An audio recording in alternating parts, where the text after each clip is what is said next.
कभी आपने देखा होगा, आप लोगों में से कितने लोगों ने देखा, सुनने के बाद हाथ उठाना, अभी नहीं हो, कितने लोगों ने देखा किसी को ये कार्य करते हुए? कभी आप लोगों ने देखा होगा कि जैसे ये शिवलिंग है, ये जलाधारी है,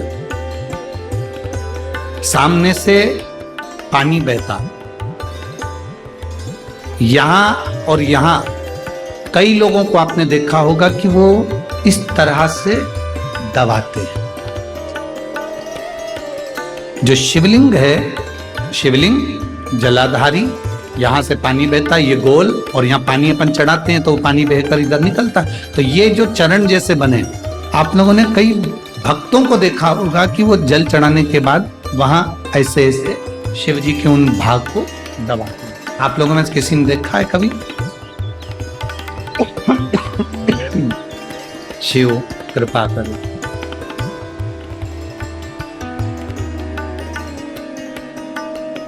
कभी आप लोगों ने देखा होगा? किस किसने देखा? जरा हाथ उठाओ। देखा है सबने? वहां चरण को लोग ऐसा ऐसा धीरे धीरे दबाते। क्यों दबाते? कारण क्या? क्या कारण हो सकता? 3 स्थान हैं जिसका स्पर्श अलग अलग महत्व देता है। आज 40 गांव की इस कथा में ये चरित्र निकला है, तो जरा अच्छे से समझ लेना।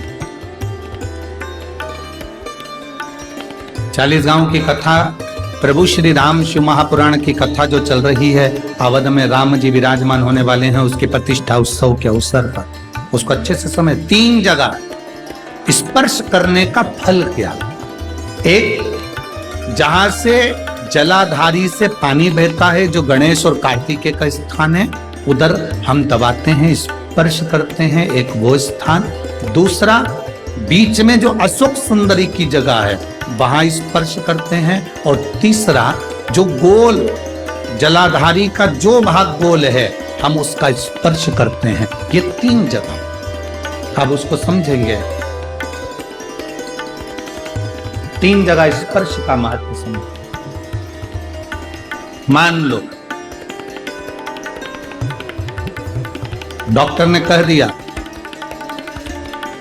कि तुम्हारे गर्भ में जो बच्चा है उसके हृदय में छेद है, तुम्हारे गर्भ में जो बच्चा है इसकी धड़कन नहीं आई है, तुम्हारे गर्भ में जो बच्चा है वो मानसिक विकलांग लगता है, तुम्हारे गर्भ में जो बच्चा है, सोनोग्राफी करने के बाद में, अल्ट्रासाउंड करने के बाद में कोई डॉक्टर कहे कि तुम्हारा बच्चा ऐसा है, उस समय पर तुम्हें एक प्रतिक्रिया प्रारंभ करना चाहिए। शिव जी को जब जल चढ़ाने के लिए जाओ, जल चढ़ाने के बाद में जो जी चरण है जहां से पानी बहता है, वहां दोनों साइड बैठकर उस चरण को कम से कम 5 से 7 बार दबाना चाहिए। और दबाने के बाद उस हाथ का स्पर्श अपने उदर पर करना चाहिए और श्री शिवाय नमस्तुभ्यम या ओम नमः शिवाय या नमः शिवाय या महामृत्युंजय मंत्र का स्मरण कर लेना चाहिए। 15 दिन के बाद वापस जांच कराओ, डॉक्टर खुद कहेगा कि अब तुम्हारा बच्चा स्वस्थ है, तुम्हारे गर्भ में जो बच्चा है वो स्वस्थ है।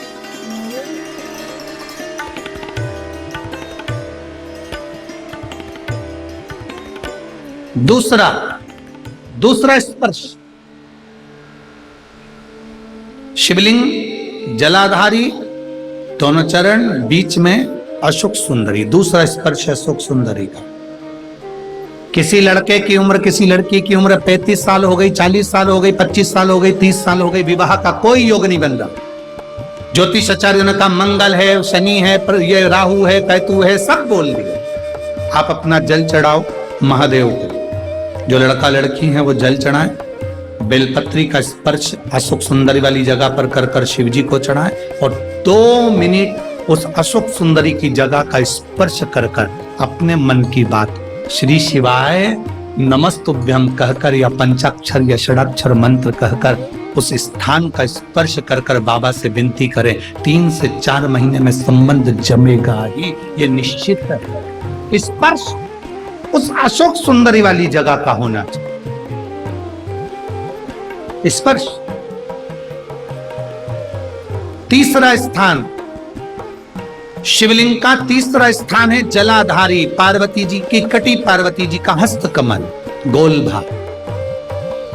हृदय रोग हो, हार्ट अटैक के लिए बोल दिया, बाईपास कराने का बोल दिया, छल्ला डालने का बोल दिया, कोई पाइप डालने का बोल दिया, कोई एक्सीडेंट का योग बन गया, कोई ऐसा योग बन गया, कोई व्यक्ति मंदिर तक भी नहीं पहुंच रहा है, आप अगर जल चढ़ाकर उस व्यक्ति का नाम स्मरण, गोत्र स्मरण कर कर इस गोल भाग पर अगर अपने हाथ का स्पर्श करेंगे, उसको दबाएंगे और दबाकर बाबा से श्री शिवाय नमस्तुभ्यम कहकर अपने मन की बात कहेंगे, आपको लगभग 1 से 2 घंटे में जवाब मिलेगा कि वो व्यक्ति अब ठीक होना प्रारंभ हुआ। ये 3 स्थान है, 3 स्थान और अच्छे से समझ लो। बच्चा माइंड से विकलांग है,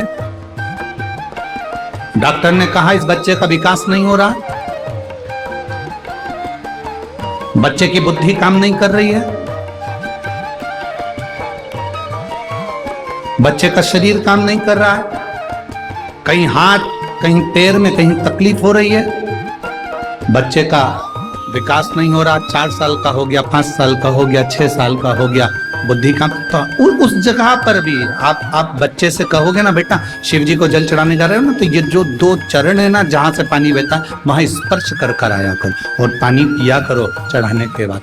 आप 15 दिन 20 दिन उस बच्चे से करवा कर देखो, कितना भी माइंड से हम यहाँ तक कहेंगे जिस बच्चे की कोई शरीर में विकास नहीं और बच्चा कहीं पड़ा रहता है, मुंह में से राल टपकती रहती है, उस बच्चे के लिए भी अगर ये प्रयोग करोगे तो 2 से 3 महीने में वो बच्चा अपने आप धीरे धीरे शरीर का विकास होना प्रारंभ हो जाएगा। वो स्थान ऐसा है, वो जगह ऐसी है, और जगह की मूलता, जगह की महत्व। बोल बम का नारा है, अच्छे जम के बोलो जरा, बोल बम का नारा है, उस स्थान की मूलता बढ़ गई, उस स्थान की मूलता। देखो अलग अलग जगह होती है दबन, तुम सासू के पांव दबाओ और गला दबाओ, 2 में से जगह है, ठीक है। पांव दबाओगे तो क्या मिलेगा, बोलते जाओ, अलमारी की चाबी। गला दबाओगे तो क्या मिलेगा, अंतर है कि नहीं है, बोलो बोलो जम के बाद बोलो, अंतर है ना, गला दबाने में पांव दबाने में अंतर। पहले जो चेहरे पे लगाने का ट्यूब म्यूब आता था ना, तो ऐसे बड़े ढक्कन का आता था, ऐसा ढक्कन खोलो, मुंह में से ऐसी उंगली डाल के ना पोत लो, ठीक है, और फिर वो ढक्कन को वापिस ऐसे लगा दो और अपनी श्रृंगारदानी पर रख दो। आज के जमाने में जितने भी ट्यूब आते हैं ना, वो इतने लंबे रहते हैं और उनको नीचे से ऐसे दबा दो, दबाते से ट्यूब बाहर, आते से मुंडा पे उतर, ठीक है। अब सोचो, पहले का समय था कि इसमें उंगली डालकर फिर उसमें से क्रीम निकाल कर लगाना पड़ा, आज का समय है नीचे से दबाव क्रीम बाहर, उसी तरह पांव सासू के दबाव चाबी बाहर।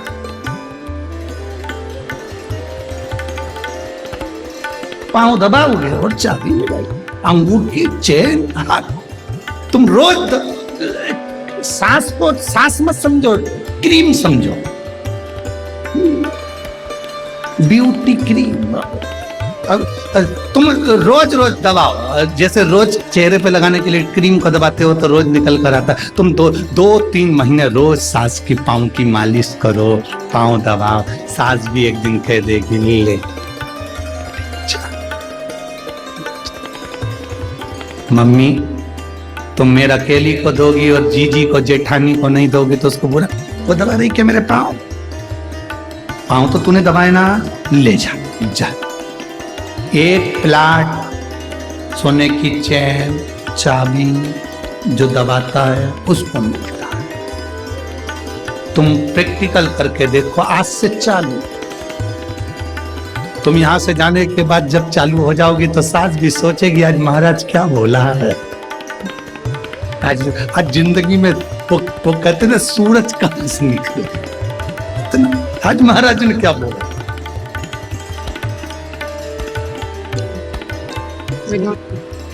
चरण नहीं छोड़ना, दो के चरण हमेशा दबाना, एक सास के, एक स्वामी, पति देवता, इनके भी चरण जरूर प्रणाम करना चाहिए, सास के भी चरणों को प्रणाम करना चाहिए। आप किसी गुरु जी के चरणों को भले प्रणाम मत करो, किसी संत साधु गुरुजन के चरण को भले मत छुओ, पर अपने पति के चरण को, सास के चरण को जरूर छुओ, जरूर। आप में से कितनी माताएं हैं जो अपने पति को रोज प्रणाम करती है? हाथ उठाओ जरा। तोरी बाई, अरे देखा देखी में उठा दो री। हाँ रख लो, 1 2 3 4 5 6 7 8 9 10 11 12 13 साढ़े 13। हाँ रख लो रख लो रख लो। 13.5 इसलिए बोले कि 30 त्योहार पे पड़ती है।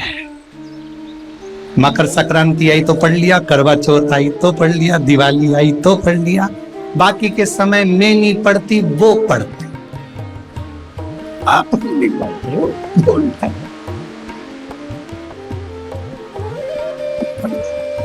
पढ़ना चाहिए, परंतु दीन बंधु दयालु दया कीजिए।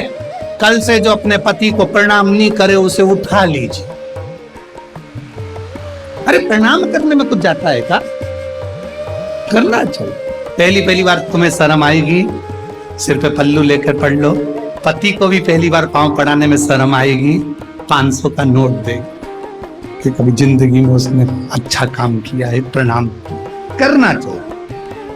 हार हार महा, प्रणाम करने में पीछे नहीं हट, प्रणाम करो। 3 जगह फिर समझ लेना। जितने लोग आस्था चैनल पर कथा सुन रहे हैं, जितने टीवी के माध्यम से सुन रहे हैं, जितने पंडाल में सुन रहे हैं, अच्छे से समझ लेना। 3 स्थान, पहला जहां से चरण में से जल बहता है, गणेश कार्तिकेय का स्थान, दूसरा अशोक सुंदरी का स्थान, और तीसरा माता पार्वती जी का हस्त कमल। हम यहाँ तक कहेंगे कि अगर तुम्हारे शरीर में डॉक्टर ने कह दिया कि बाईपास कराना पड़ेगा या छल्ला डालना पड़ेगा, हम उससे भी कहेंगे कि अगर तुम प्रतिदिन शंकर जी के मंदिर में पैदल जल चढ़ाने जाओगे और यहाँ स्थान पर अगर तुम स्पर्श कर कर जल चढ़ाकर पीना प्रारंभ करोगे या बेलपत्र खाना प्रारंभ करोगे, आपको बाईपास कराने की जरूरत नहीं पड़ेगी, छल्ला डलवाने की जरूरत नहीं पड़ेगी। यहाँ तक शरीर काम करना प्रारंभ कर देगा। स्थान है कुछ, उन स्थानों को हमें दो। वो स्थान, एक ऋषि हुए उद्दालक ऋषि, जिनका नाम था उद्दालक। उनके बहुत सारे शिष्य थे। उन शिष्यों में एक शिष्य था उनका ऋषि कहोत।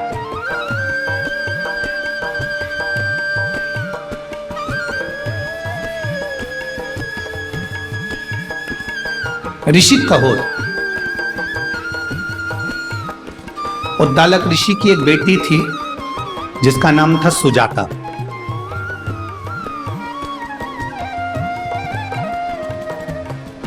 सुजाता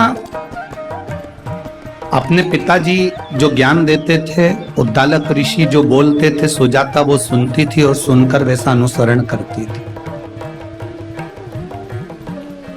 कथा में आना जब सफल है, जब आप कथा सुनने के बाद शंकर जी के मंदिर जाना चालू कर दो, तो समझ लो कि तुम शंकर के हो गए और शंकर तुम्हारा हो गया। तो कथा का मतलब, यहाँ इतने लोग कथा को श्रवण करने आए, प्रतिदिन का नियम होना चाहिए कि मुझे शंकर जी के मंदिर में जाकर 1 लोटा जल चढ़ाना है। कोई संकोच नहीं, कोई भय नहीं, कोई हंसेगा उसका जवाब बाबा देगा, कोई ताने कसेगा उसका जवाब बाबा देगा, तुम्हें जवाब नहीं देना है। जैसे एक लड़की एक लड़के से प्रीत करती है, प्रेम करती है, तो कहीं जाते जाते लड़की और लड़का दोनों जा रहे हैं, कोई हंस दिया, कोई गाली दे दिया, कोई ताने दे दिया, तो क्या लड़की झगड़ा करती है? बोलो, जम के बोलो जरा, झगड़ती है क्या? नहीं। झगड़ा कौन करता है? जिससे उसने प्रेम किया, जिसके साथ वो जा रही थी। बस गुस्सा उसको आ गया, आया गुस्सा, उसने 2 चनकटा खींच कर दिया। जिससे मैं प्रेम करता हूं तो उसको देखकर हंसता, उसको ताने देता, उसको अपशब्द करता, मारा ठोकी हो गई। लड़की पास में खड़ी हुई देख रही है। बस आप महादेव से अगर प्रेम करते हो, शंकर भगवान से प्रीत जोड़कर बैठे हो, तो तुम्हें किसी का जवाब नहीं देना, जवाब महादेव देगा, हमें नहीं देना। हम क्यों जवाब दें? अरे तेरा ही दिया मैंने खाया पिया, तेरा शुक्रिया, तेरा शुक्रिया, मुझे भोले बाबा बहुत दे दिया, तेरा शुक्रिया, तेरा शुक्रिया। उद्दालक ऋषि की एक बेटी थी जिसका नाम था सुजाता। सुजाता शिव की भक्त थी, शंकर की उपासक। पिताजी कहते थे कि भगवान शिव को जल चढ़ाने पर शंकर प्रसन्न होते हैं और हमारे जीवन की रक्षा करते हैं। उद्दालक ऋषि ने अपने शिष्यों को समझाया था कि दुनिया में निरोगी रखने के लिए काया, शरीर अगर निरोगी रखना है तो महादेव के चरणों की प्रीत करना पड़ेगी, शंकर भगवान पर जल चढ़ाना पड़ेगा। ये उद्दालक ऋषि अपने शिष्यों को ज्ञान दे रहे थे और सुजाता ने सुन लिया। सुजाता सुनी। जब सुजाता ने यह सुना कि महादेव का भजन निरोगता देता, रोग से मुक्त कर दे, निरोगता,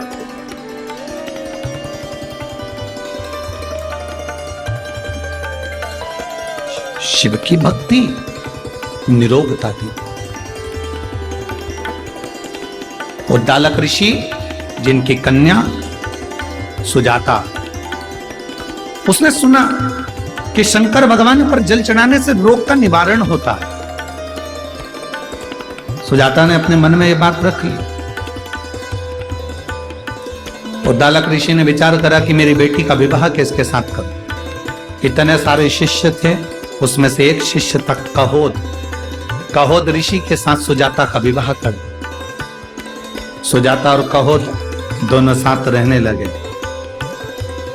बेटी ने अपने पिता के बतलाए हुए ज्ञान को इतना धारण कर लिया था, सुजाता ने इतना ज्ञान को धारण कर लिया था, इतना धारण कर लिया था कि उसका जो गर्भ ठहरा, गर्भ में जो बच्चा था, जब कहोद ऋषि सुजाता का पति जब कहीं अपने ससुर के कहने पर, जब ससुर आते नहीं आश्रम को संभालने के लिए, विद्यार्थियों को पढ़ाने के लिए, और कह देते कहोद जाओ आज तुम शिष्यों को पढ़ाओ, तो कहोद ऋषि जब अपने शिष्यों को पढ़ाते ससुर के कहने पर, तो जो धर्म पत्नी थी उसके गर्भ में जो बच्चा था, कहोद ऋषि एक श्लोक बोल दिए।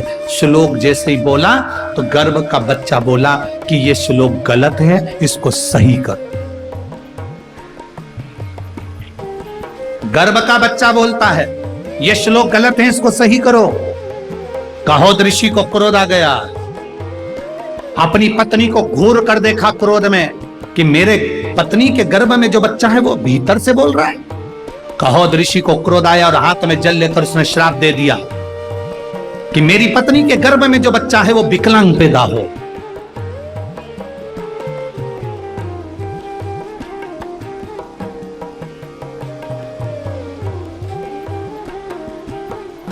मेरी पत्नी के गर्भ में जो बच्चा वो विकलांग हो। सुजाता की आंख से आंसू बहने लगे।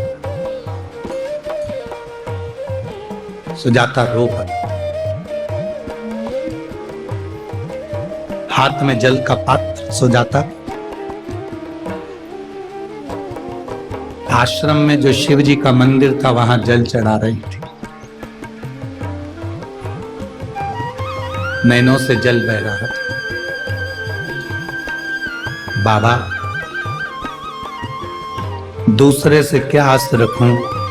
मेरे पति ने मुझे श्राप दे दिया कि तेरे गर्भ में जो बच्चा है वो विकलांग पैदा हो।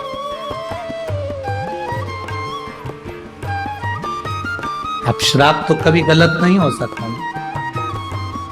बाबा।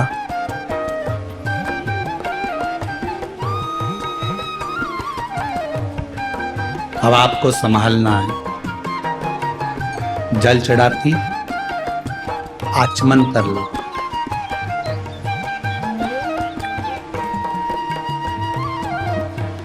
शिव कथा कह लो।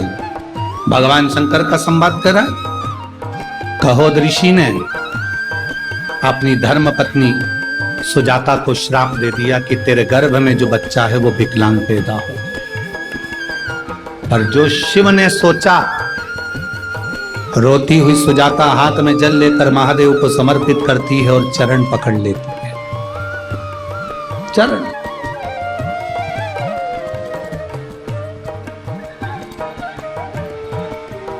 चरण पकड़े सुजाता।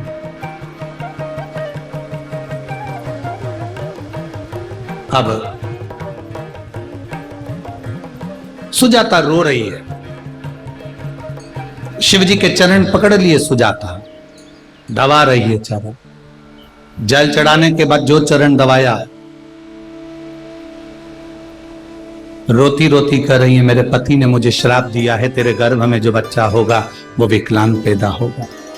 तेरे गर्भ में जो बच्चा है वो विकलांग होगा। मेरा श्राप है, इसके गर्भ में जो बच्चा है वो विकलांग होगा।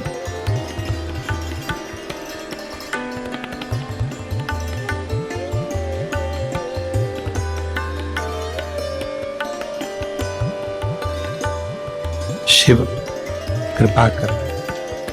सुजाता आंखों से आंसू बहा रही, नैनों से नीर बह रहा है, रोती जा रही है, भीतर से अश्रु बह रहे। बाबा देवादिदेव महादेव सुजाता के सामने प्रकट हो। क्यों रो रही है? तेरे पति ने तुझे श्राप दिया, तेरा बच्चा विकलांग होगा, इसलिए चिंता मत कर, टेंशन मत ले। हाँ, तेरे पति के श्राप से तेरा बच्चा विकलांग तो होगा, पर मेरा वर है, तूने मेरे चरण का स्पर्श करा। रोज जल चढ़ाने के बाद तू मेरे चरण को स्पर्श करती है, इसलिए तेरा जो गर्भ में बच्चा होगा वो भले विकलांग होगा, पर संपूर्ण विश्व का कल्याण करने वाला पैदा हो। संपूर्ण विश्व का कल्याण करने, और केवल संपूर्ण विश्व का कल्याण नहीं, तेरे पति का भी कल्याण वही करेगा। तो चिंता ना कर। कहोद ऋषि ने अपनी पत्नी के गर्भ में जो बच्चा था उसको श्राप दे दिया, विकलांग होगा। शिव जी ने कहा चिंता मत कर, मैं हूं, चिंता ना कर। जैसे उस मां ने कहा 7 बार मेरे बच्चे चले गए, और भगवान ने दिए तो 6.5 महीने के दिए, और डॉक्टर कह रहा है ये भी जाएंगे, पर बाबा ने उसको रखा। बाबा, एक बेटी एक बेटा मेरे बाबा ने मुझे दिया। 6 महीने के बच्चे, माओं से पूछो, वो बता सकती हैं कि 6 महीने का बच्चा क्या सही रह सकता है, ये माताओं से पूछा जाए। पर बाबा बाबा है। अकाल मृत्यु वो मरे जो काम करे चंडालता, काल उसका क्या बिगाड़े जो भक्त हो महाकाल। जो शिव की आराधना में लगाओ, शिव भक्ति में लगाओ, वो कहां ना बचे। कहो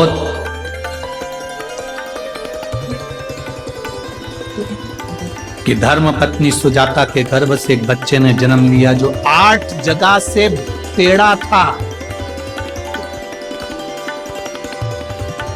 8 जगह से विकलांग था, उसका नाम अष्टावक्र जी रखा गया। वो अष्टावक्र जी 4 वर्ष की अवस्था धारण कर कर भगवान की भक्ति में डूब गए। इतने भजन करे, इतना तप साधना करा। एक बार अष्टावक्र जी को मालूम पड़ा, उनके पिता कहोद ऋषि राजा जनक के यहां पर गए और राजा जनक के यहां पर एक यज्ञ रखा गया था, जिस यज्ञ को करना तो था, और उस यज्ञ का नियम था कि उस यज्ञ को करने से पहले बंदी ऋषि, एक ऋषि थे जिनका नाम था बंदी, वो ऋषि उसको शास्त्रार्थ में हरा दे। जो बंदी ऋषि को शास्त्रार्थ में हरा देगा वही इस यज्ञ को करा पाएगा, और अगर बंदी ऋषि शास्त्रार्थ में नहीं हारे तो जो व्यक्ति शास्त्रार्थ में हारा है उसको नदी में डूबकर प्राणों को त्यागना पड़ेगा। कहोद ऋषि राजा जनक के यहाँ यज्ञ करवाने के लिए गए तो बंदी ऋषि से शास्त्रार्थ हुआ। बंदी ऋषि के सामने कहोद ऋषि हार गए। हारते से उनको नदी के पानी में डुबो दिया गया, उनके प्राण छूट गए। ऐसे कई ऋषि, कहोद ऐसे कई ऋषि बंदी ऋषि के सामने हार जाते थे, उनको पानी में डुबो दिया जाता था। अब की बार 6 साल के अष्टावक्र जी आ गए। राजा जनक के यहाँ जैसे अष्टावक्र जी आए, 8 जगह से टेढ़े थे, 8 जगह से तिरछे थे। सभा में बैठे हुए सारे लोग हंसने लगे कि ये बालक जो 8 जगह से टेढ़ा, ये बालक जो शरीर से विकलांग है, ये शास्त्रार्थ करेगा। सारे सभा में बैठे हुए लोग हंस रहे थे और अष्टावक्र जी ने राजा जनक जी से कहा, तुम्हारी सभा में जितने बैठे हैं ये विद्वान नहीं है।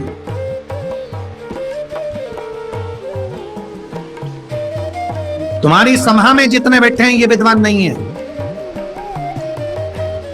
विद्वान का शरीर और विद्वान की उम्र कभी नहीं देखना चाहिए, विद्वान की विद्वत्ता देखना चाहिए कि वो विद्वत्ता कितनी है। विद्वान का शरीर क्या देखना, विद्वान का शरीर क्या देखना। दुनिया में कई लोग ऐसे हैं जो दिन रात बैठकर ये विचार करते रहते हैं, महाराज जी ने कौन से कपड़े पहने, इस कलर का तो कपड़ा पहनना ही नहीं चाहिए। लोग भगवा कपड़े धारण करते हैं, लोग सफेद कपड़े धारण करते हैं। महाराज ने ये पहन लिया, उसने ये पहन लिया, उसने वो पहना, उसने वो खाया, उसने ये करा, उसने वो करा। शिव महापुराण की कथा कहती है, विद्वान का ना तो शरीर देखा जाता है और विद्वान का ना उसकी उम्र देखी जाती है। विद्वान से तो मतलब ये रहना चाहिए कि बस उसमें विद्वत्ता कितनी है, वो आपको परमात्मा से मिला दे, परमात्मा आपसे मिल जाए, आप परमात्मा के हो जाओ, परमात्मा आपका हो जाए। इससे ज्यादा कुछ नहीं, इससे ज्यादा कुछ। महाराज अष्टावक्र जी से कहा गया, यहां पर एक बंदी ऋषि रहते हैं, अगर उनसे आप शास्त्रार्थ करेंगे और जीत गए तो आप यज्ञ करा पाएंगे। बंदी ऋषि से अष्टावक्र 6 साल के अष्टावक्र जी ने शास्त्रार्थ करा, बंदी ऋषि हार गए।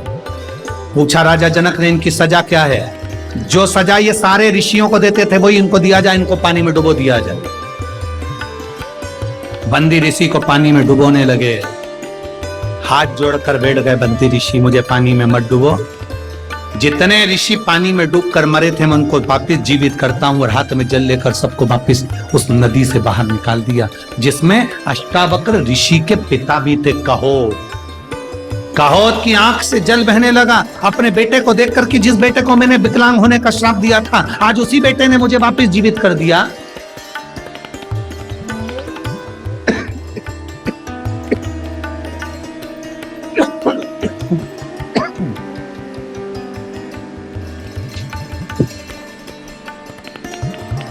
जिस बेटे ने, ये साउंड आपका 2 दिन से पूरा गला खींच रहा है, बहुत खींच खींच कर बोलना पड़ रहा है और पूरा गला बेकार हो चुका है। अष्टावक्र जी, मेरे बेटे ने मुझे बाहर निकाल दिया, मेरे बेटे को गले से लगा लिया, हृदय से लगा लिया। आज मेरा बेटा मुझे बचा लिया। जिस बेटे को मैंने श्राप दिया था, जिस बेटे को मैंने श्रापित करा था, उस बेटे ने मुझे बचाया। कभी कभी अपने कर्म पर भी अपन को रोना आता है कि मैंने गलत क्यों कर दिया।